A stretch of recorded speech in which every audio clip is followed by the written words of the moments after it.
उत्पत्ति अध्याय 10। नूह की वंशावली।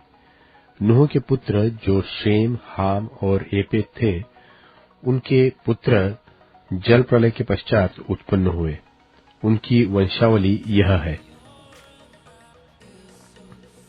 एपेत के पुत्र गोमेर, मागोग, मादै, याबान, तुबल, मेशेक और तिरास हुए। और गोमेर के पुत्र अश्कनज, रिपत और तोगरमा हुए। और यावान के वंश में एलीशा और तरशीश और कित्ती और दोदानी लोग हुए।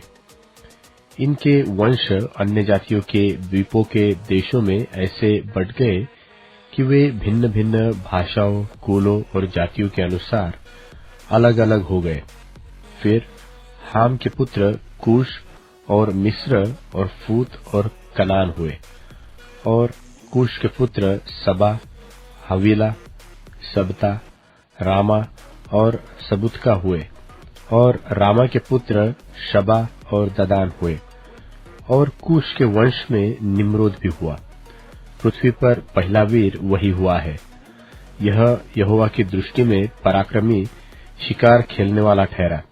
इससे यह कहावत चलती है कि निम्रोद के समान यहोवा की दृष्टि में पराक्रमी शिकार खेलने वाला।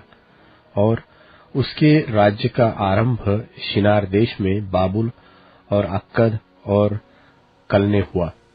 उस देश से वह निकलकर अश्शूर को गया और निनवे, रहोबोतीर और कालह को, और निनवे और कालह के बीच जो रेसेन है उसे भी बसाया। बड़ा नगर यही है। और मिस्र के वंश में लूदी, अनामी, लहाबी, नप्तुही और पत्रुसी, कसलुही और कप्तोरी लोग हुए। कसलुहियों में से तो पलिश्ती लोग निकले।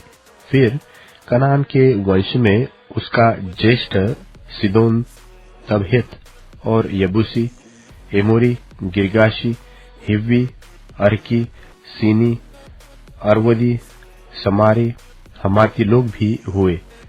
फिर कनानियों के कुल भी फैल गए। और कनानियों का सिवना सिदोन से लेकर गरार के मार्ग से होकर अज्जा तक, और फिर सदोम और अमोरा और अदमा और सबोइम के मार्ग से होकर लाशा तक हुआ। हाम के वंश में यही हुआ। और ये भिन्न भिन्न कुलों, भाषाओं, देशों और जातियों के अनुसार अलग अलग हो गए। फिर शेम, जो सब एबर वंशियों का मूल पुरुष हुआ और जो एपेत का ज्येष्ठ भाई था, उसके भी पुत्र उत्पन्न हुए। शेम के पुत्र एलाम, अश्शूर, अर्पक्षद, लूद और आराम हुए। और आराम के पुत्र ऊस, हूल, गेतेर और मश हुए। और अर्पक्षद में शेलह को, और शेलह ने एबर को जन्म दिया। और एबर के दो पुत्र, एक का नाम सारा रखा गया। फिर उसके दिनों में बुद्धि बढ़ी। और उसके भाई का नाम योक्तान। और योक्तान ने अमूदा, शेमेक, यदुर्वाम, जान, इकला, ओबाल, शबा, ओतीर, हवीला और योबाब को जन्म दिया। यही सब योक्तान के उसके मार्ग